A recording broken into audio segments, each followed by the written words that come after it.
Hello, everyone. Welcome to part 3 of the Thomas Take Sports Podcast. Tonight, I have taken submitted fan questions, audience questions, and I've also talked about my Thomas Take topic of the night. Who should the Los Angeles Rams hire as their next head coach?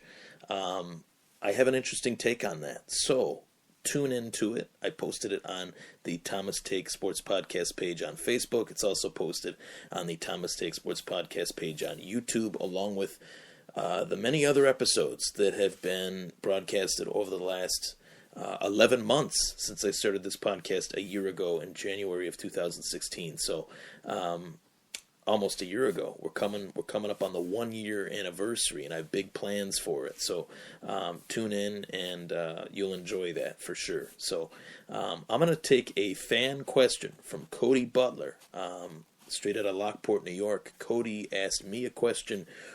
Who do I think will win the Sunday Night Football clash between the Tampa Bay Buccaneers and the Dallas Cowboys? Now, I know Cody very well. I know that he is also a podcast host like myself, and I also know that he is a Tampa Bay Buccaneers fan, a WWE maniac. And, I am not at that WWE maniac level, but I am at that UFC maniac level. So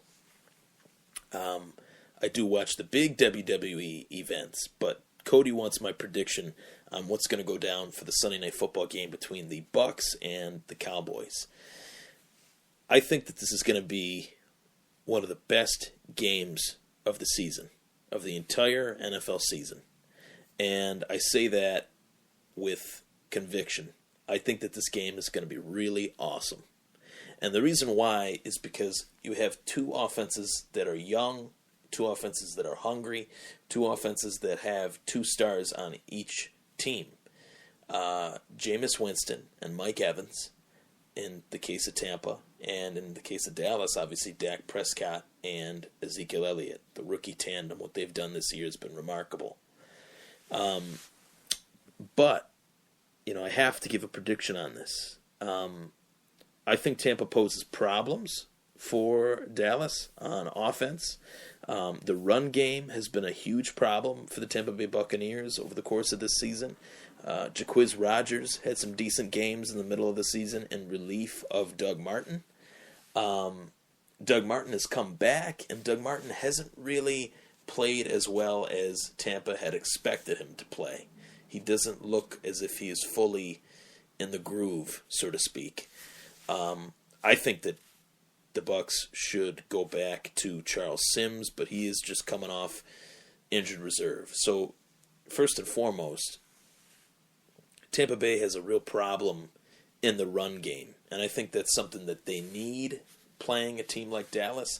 They need to wear down the opposing defense, keep Dak and Ezekiel Elliott off the field as opposed to keeping Ezekiel Elliott on the field, letting Ezekiel Elliott wear down your defense. But Tampa Bay's defense has been streaky at best, but Jameis Winston has been able to go drive for drive in some games, playing well beyond where I thought he would be at this point in his career. I thought it would take him maybe 2-3 years, but he has played very well this season. He's played as a mature leader, which I never thought I'd say about Jameis Winston. I had serious questions about Jameis Winston coming out of the draft. His character, his attitude towards just life in general. Very carefree, flamboyant, obnoxious guy, coming out of college.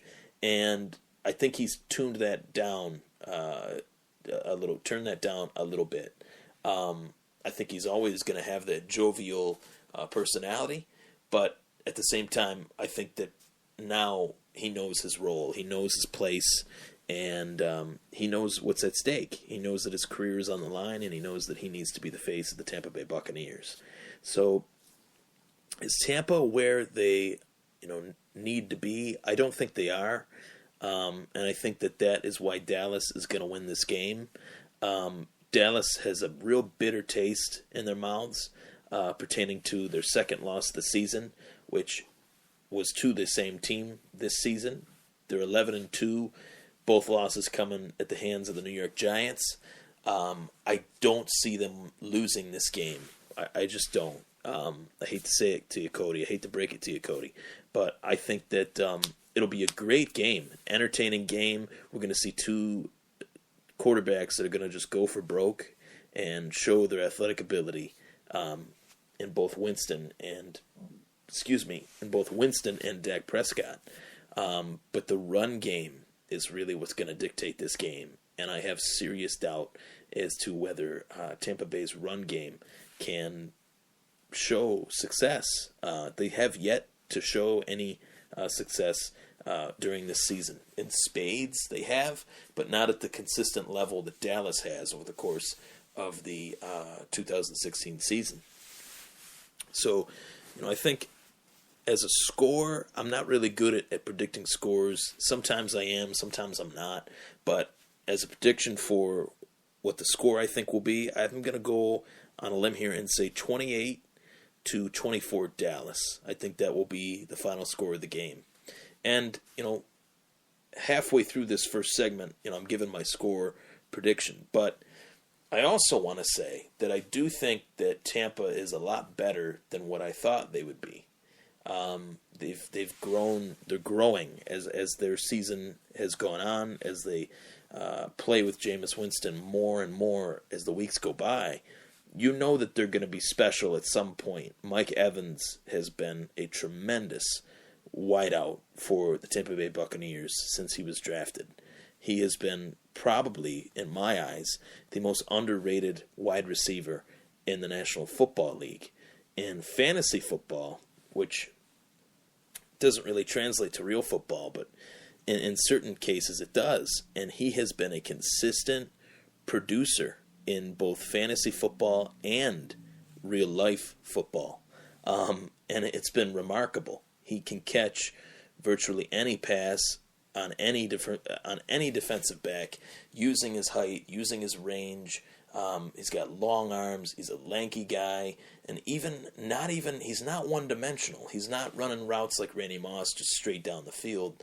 He's doing it every which way, and I admire Mike Evans a lot. I think he's a great player. I think that he was slept on by a lot of teams, Buffalo included, and he shouldn't have been. He should have been a guy that was taken in the top 10. I thought he was taken 13th, but I'm not too sure. Maybe he was taken in the top 10. Maybe it was like 7th or something like that. But, going into the draft, you would have thought that being 6'5", 230, that he would have had the production that would have led him to be a guy that wouldn't have been the second or third receiver taken in the draft. He was a guy that was much better than what he was given credit for. I don't know if it was because of the Johnny Manziel stuff or what, but he just didn't get the recognition, I don't feel. I really don't. There was a point in time where you knew what you were getting with Mike Evans, but they just didn't. They talked more about Sammy Watkins. They talked more about Brandon Cooks. At least in my analysis of it, they didn't talk about Mike Evans enough. And reading a report by Mike Mayock, who I really enjoy watching his draft coverage, when Mike Evans was drafted, round 1, 7th overall pick, Mike Mayock had this to say. He said, quote, "He's what today's receiver is all about. With the advent of back shoulder fade and with big wide receivers playing outside the numbers and in the red zone, the buzzword is catching radius. When paired with Vincent Jackson, it's going to be like basketball on grass." That could not have been said any better by Mike Mayock. And Vincent Jackson hit a wall. He's not, as far as in his prime, he's not where he needs to be. But Mike Evans has completely stepped his game up in relief of that situation. And I think he's one of the best 5 wideouts in the National Football League.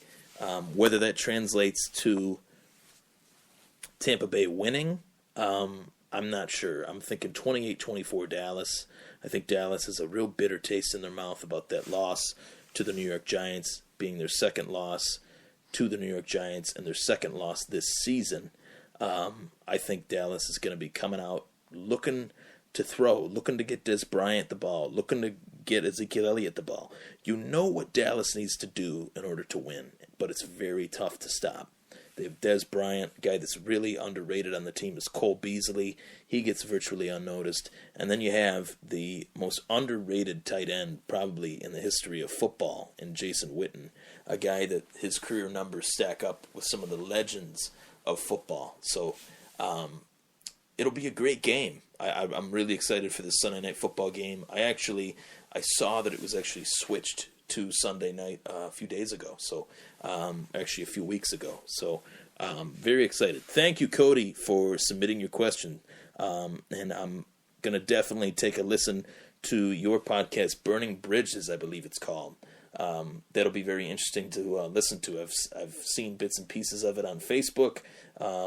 Maybe we could do like a merge podcast. Like it was kind of like when they had two shows in one show.